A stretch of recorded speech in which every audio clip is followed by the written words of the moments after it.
こんにちは、ミッキーです。今回は2023年最新レポート浅草カフェ5選をご紹介していきます。日本を代表する観光地として有名で、東京屈指の観光名所浅草。コロナ禍を乗り越えた今となっては、平日でも多くの観光客で溢れ返っており、今回の映像からもその盛り上がりを感じることができるかと思います。そんな浅草から東京カフェを多くご紹介している私の目線で、ぜひともご紹介したいお店をピックアップしてみました。浅草エリアは浅草寺を中心に混雑するものの、裏路地に入ると隠れ家的に利用できるおしゃれなカフェもたくさんありますので、ぜひ今回の動画を参考にしていただければと思います。このチャンネルではカフェ巡りなど日常を少し豊かにする情報をお届けします。少しでも応援してくださる方はチャンネル登録をして次の動画も見逃さないでください。ちなみに今回ご紹介するお店の Google マップ位置情報は本動画の概要欄から確認することができますので、実際にお店に訪問する際の参考としてご活用ください。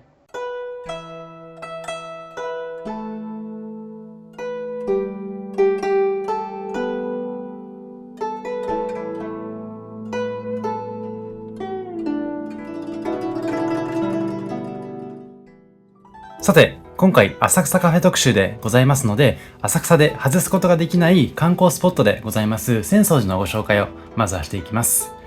なんと国内外から年間約3000万人もの人が訪れるこちら浅草寺。入り口に構える雷門にかかる大きな赤ちょうちんは浅草のシンボルとしても知られておりまして、またこちらの浅草寺で注目のポイントとしましては、雷門をくぐって浅草寺本堂に向けて直線の道にあります都内最古の商店街、仲見世通りでございます。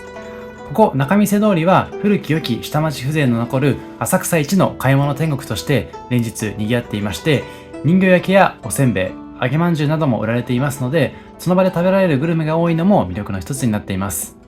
また90近いお店が並んでいまして、日本ならではのお土産を買うのにも欠かせないスポットになっていますので、日本全国からお越しの方はもちろんのこと、海外からお越しの方にとってもお土産を探すのに抜群のスポットになっているかなと思っています。そんな観光スポットとして有名な浅草寺ではございますけれども、実は約1400年の歴史を持つ東京都内最古の寺院になっています。ご覧いただいています通り、こちら平日の昼間の映像なんですけども、平日でもこれだけたくさんのお客さんが今いらっしゃっていますので、東京都内にお住まいの方々はもちろんですけども、東京の外からいらっしゃる方々も、ぜひこの映像を参考に、平日に訪れる場合はこの程度、そして土日に訪れる場合は、よりたくさんの方々がいらっしゃるということを踏まえた上で、浅草に訪れる計画を立てていただければと思います。そしてとても美しいこちらの浅草寺ですけれども、歴史が長いからこそ、1041年の大震災、1079年の火災も経験しておりまして、鎌倉時代にも修復されています。さらに1642年にはまた火災に遭ってしまって、その7年後にも再建されています。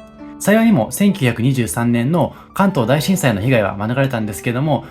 その後の1945年の東京大空襲で本堂を含む境内一帯は甚大な被害を受けてしまったということでございます。ただですね、その後1951年からは再建工事が行われて今の姿になっているということでございます。なので再建は繰り返しているんですけれども、こういった形で100年弱の歴史を持つ空間は保たれていますので、まさにこれが江戸らしさを感じられるようなバックグラウンドになっているかなと思っています。ちなみにお寺と言いますとおみくじの印象を持たれる方も多いかと思うんですけれども、実はですね、ここ浅草寺のおみくじは今日が出る確率が高いことでも有名でございますので、仮に今日引いてしまった場合でも、そんなに運が悪いというふうに落ち込まないでいただければと思います。で、さらに浅草といえば日本最古の遊園地であります浅草花屋敷もございます。せっかくなので浅草にお越しの際はこの花屋敷を訪れてみるのもいいかなと思っています。ちなみに入園料は大人で1200円になってますので、他の遊園地に比べると破格の値段になっているかなと思います。ちなみにそんな浅草花屋敷は開園170年を迎えるということでございまして、今年の7月20日には新エリアがオープンします。お化け屋敷をはじめとしたアトラクションも注目でございますけれども、ネイキッドフラワーズという体験型アートとコラボしたアトラクションもありますので、そちらも注目かなと思ってます。ちなみにネイキッドフラワーズさんの有楽町の展示の様子を過去の動画でご紹介していますので、気になる方はぜひそちらを参考にしてみてほしいです。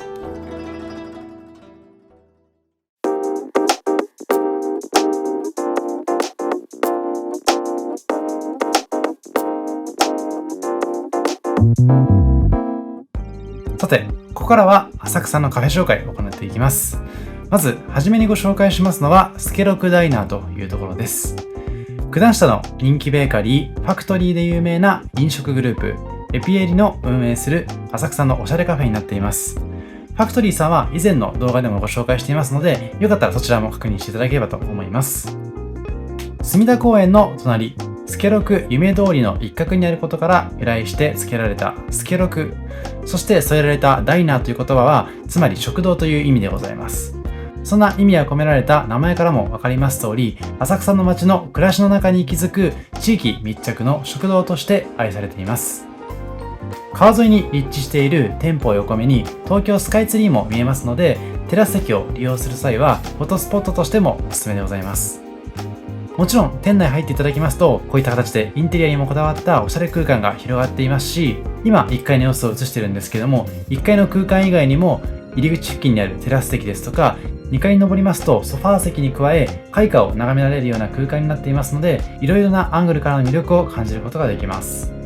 もちろんお店はダイナーという名前がついています通り、フードメニュー、ドリンクメニューもとてもおすすめでございまして、アボカドトースト、吸盤サンドイッチ、スイーツなど、どれもこだわりと工夫が詰まった自慢の一品を堪能できるのがおすすめなポイントでございまして、おしゃれな映え空間とともに満足すること間違いなしかなと思います。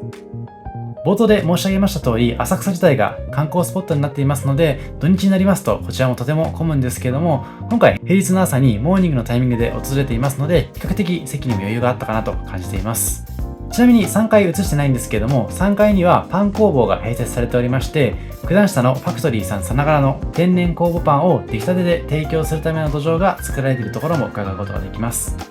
浅草のお店でございますので、和な雰囲気を感じつつも洋風なインテリアに囲まれていますので、そういったアーティスティックな空間を楽しむという意味でもおすすめかなと思います。あと他の店もそうなんですけれども、基本的に浅草のお店は英語が堪能な店員さんもとても多いので、外国人の方でも心地よく過ごすことができるかなと思います。今映していますのが先ほどご紹介しましたパンのディスプレイの様子なんですけれども、こちらをテイクアウトしていただくというのも個人的には良いかなと感じました。そんな中、この日に伺いましたのはモーニングでございまして、モーニングメニューは今映していますメニューの中から8時から11時まで提供されています。なので仕事前にサクッといただくのはもちろんのこと、少し遅く起きても間に合うくらいの時間まで提供されているのも嬉しいポイントでございます。例えばこの付近のホテルに泊まった場合でも11時までやってますので、10時にチェックアウトして訪れるというのもギリギリ間に合うかなというところです。いずれにしてもできるだけ自家製のものをコンセプトに提供されるメニューはどれも注目でございまして、基本となるモーニングセットはベーグルと自家製グラノラとミルクにコーヒーがついた満足メニューでございます。続いてワンプレートモーニングでもありますアボカドトーストもあるんですけども、この日にいただきましたのはこちらのイングリッシュブレックファストインアパンでございます。パンというのはフライパンの意味ですね。目玉焼き、自家製ソーセージ、自家製ベーコン、焼きトマト、青菜、マッシュルーム、ベイクドビーンズにトーストがつきまして、朝から満足すること間違いなしかなと思います。さらに野菜のバランスもいいので、ボリュームがある見た目に反しまして、ペロリと食べられるところも魅力的になっていました。お好みに応じて調味料をかけていただくこともできますし、ドリンクメニューも非常に豊富でございますので、お好みのドリンクと一緒にこれらの豊富なメニューの中からモーニングセットを頼んでいただいて、心地よい朝を始めていただければと思いました。冒頭でご紹介させていただきました通り、こちらは隅田公園の近くにありますので、こちらで朝ごはんをいただいた後は隅田公園を散歩しつつ、その街の空気も感じてほしいです。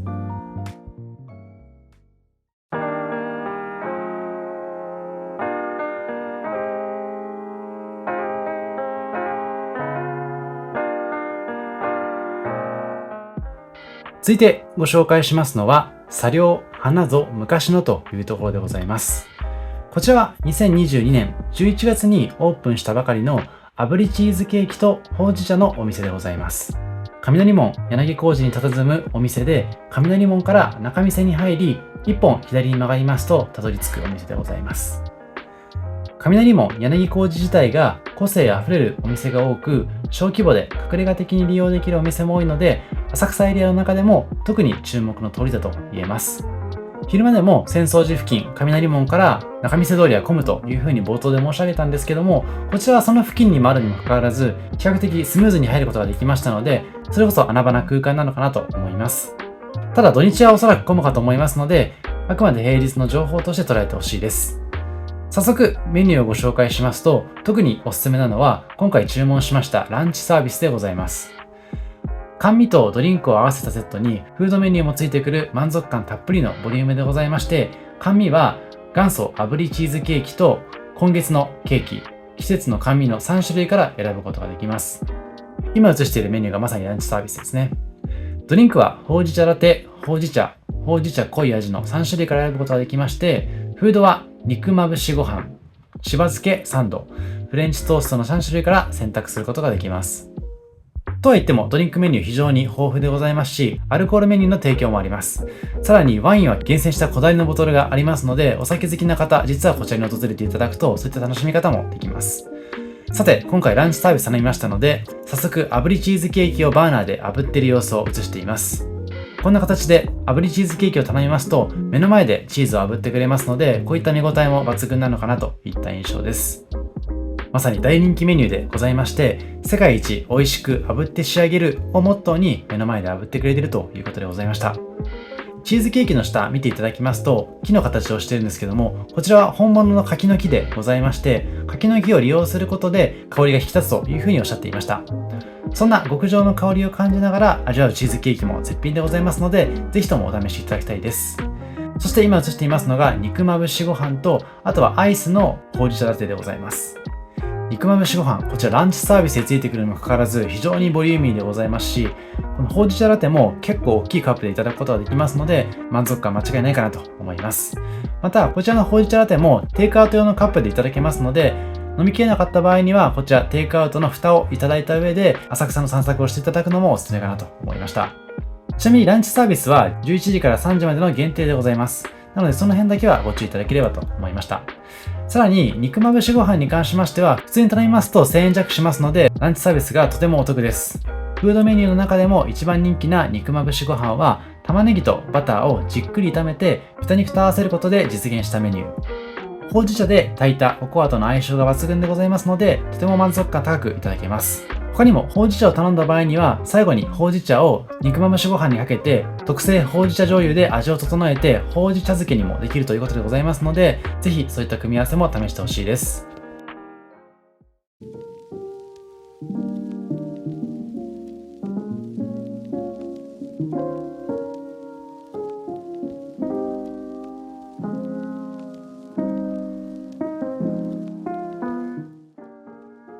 1階が純喫茶で2階がもんじゃ焼きのお店、純喫茶マウンテンでございます。創業は昭和23年、浅草で長らく愛される名店で、浅草名物のクリームあんみつの他に3色のクリームソーダとナポリタンが人気とのことです。戦後間もない頃から70年以上もの歴史を紡いできたお店というだけありまして、内装は浅草らしいとも言えるような和の空気漂うレトロな空間。和の雰囲気の中にもステンドグラスの装飾などレトロな洋を取り入れている雰囲気も味があります。ちなみに通常販売はないものの約30センチもの高さを誇りますスカイツリーパフェも2500円で予約注文できるということでございますので、気になる方は予約してスカイツリーパフェ試してほしいです。そんなパフェ好き、スイーツ好きな方必見のお店なんですけれども、芸能人がお忍びで訪れることも多いという噂の店内には多数のサインや写真がありまして、その人気の高さが伺えます。また席の数も結構豊富でございますので、浅草散策の中でも避暑地として利用できるかなと思いました。ちなみに第1、第2月曜日に関しましては定休日になっていますので、その点はご注意ください。その中、この日に注文しましたのはナポリタンとメロンクリームソーダでございます。後で映像はご紹介するんですけども、ナポリタンはコーヒーもしくは紅茶好きのセットで頼みますと1600円でいただくことができます。ただこの日はクリームソーダをどうしてもいただきたかったので単品で注文しました。ただ単品で注文しましてもミニサラダはつけていただくことができますので、そういったところも嬉しいポイントですよね。そしてクリームソーダなんですけども、クリームソーダはあんずクリームソーダ、メロンクリームソーダ、レッドクリームソーダの3色がございますので、複数人で訪れていただいた場合には複数種類のクリームソーダ頼んでいただいてシェアしていただくのもいいかなといった印象です。ちなみにそんなクリームソーダはテイクアウトも可能でございますので、テイクアウトで食べ歩きする際にもおすすめな店舗かなと思いました。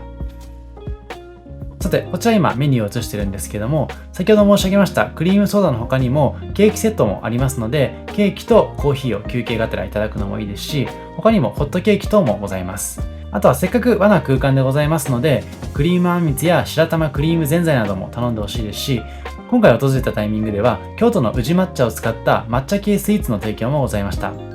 あとは先ほど冒頭で申し上げました通り、お好み焼きやもんじゃ焼きを2階で作っていますので、そういったメニューもいただけます。さらに夏の季節にはかき氷もたくさんの種類用意されていましたので、かき氷を頼んでいただくのも一つの選択肢になります。さて、こちらが先ほど申し上げましたナポリタンとクリームソーダでございます。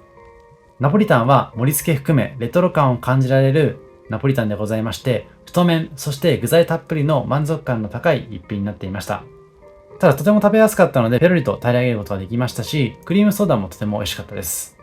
で、クリームソーダというと丸いアイスクリームがかかっているような印象かと思うんですけども、こちらの純喫茶マウンテンさんでいただくことができるクリームソーダはソフトクリーム形式で提供していただくことができますので、そこも個性的な部分なのかなと感じられました。ナポリタンに関してはお好みでタバスコとチーズをかけていただくというのもおすすめです。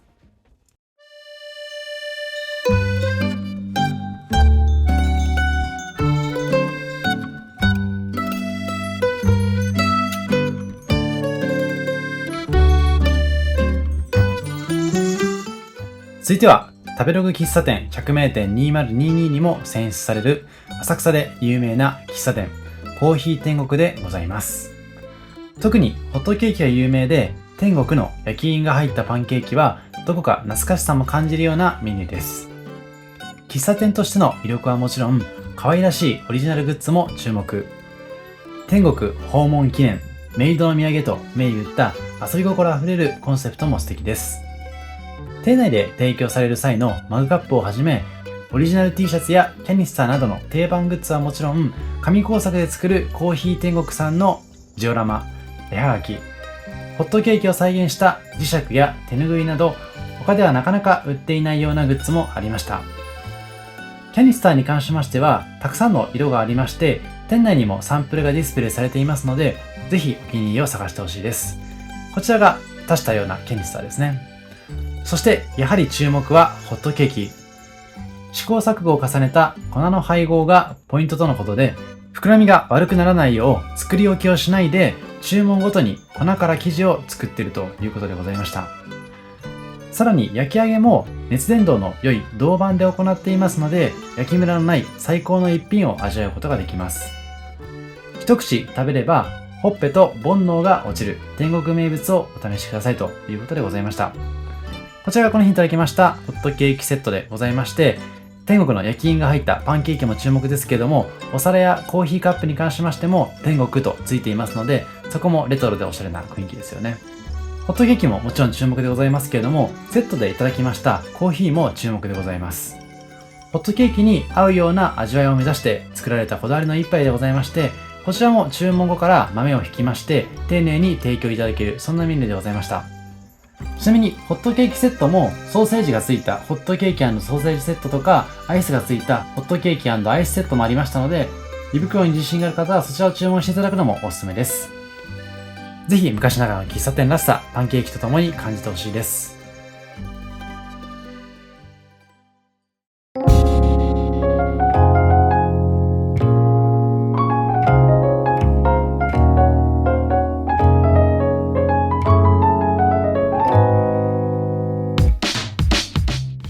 そして最後にご紹介しますのはスケマサコーヒーさんでございます。本格エスプレッソとラテが美味しい木陰で落ち着く浅草の裏路地カフェ。浅草寺から浅草花屋敷に向かう通りを一本外れた場所にあるお店で、エスプレッソドリンクはもちろんフルーツサンドが人気メニューです。店内はそれほど席の数は多くないんですけれども、テイクアウトでも利用可能なので、ぜひこだわりのエスプレッソドリンクやフルーツサンドをテイクアウトでもいただいてほしいです。フルーツサンド人気メニューではあるんですけども、位置づけとしては限定メニューと言いますのも、季節ごとに使用する果実が異なりまして、6月末に伺った今回のタイミングでは宮崎マンゴーサンドとプリンセスサンドが提供されていました。そのプリンセスサンドと言いますのは、台湾パインとプリンセスニーナという高知県産のミネラルメロンを使用した2色サンドでございまして、どちらも夏らしいフルーツサンドになっていました。フルーツサンドの提供スタイルとしましては、4ピースのフルサイズと2ピースのハーフサイズから選べますので、2人以上でお越しの際は4ピース頼んでいただいて、半分ずつシェアしながら食べていただくのも良さそうです。ちなみにこの日は1人で伺いましたので、ハーフサイズの宮崎マンゴーセットをいただきまして、2ピースをいただきました。また合わせていただきましたのは、こちらホットの抹茶ラテ。特にラテアートが素敵でございますので、ホットドリンクでラテアートを楽しむのが個人的なおすすめでございます。定番のカフェラテの他にカプチーノやフラットホワイトがありまして、さらに抹茶ラテやココアもラテアートを楽しむことができました。夏の季節にはアイスでのラテの提供もありますので、テイクアウトの場合はアイスの提供も検討いただければと思います。また、変わり種のドリンクとしまして、チャイやカルピスラテ、ブリュレラテなどもありまして、蜂蜜レモネードやレモンスカッシュもありました。以上、今回は2023年最新レポート浅草カフェ5選をご紹介させていただきました。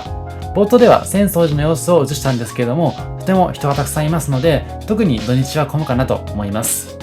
なので、タイミングが合う方は平日訪れていただくのがおすすめですし、東京の東の方にお住まいの方や勤務されている方は、朝活で冒頭にご紹介させていただいたスケロクダイナーさんなどを利用していただいた上で、出勤するというのも個人的にはおすすめかなと思ってます。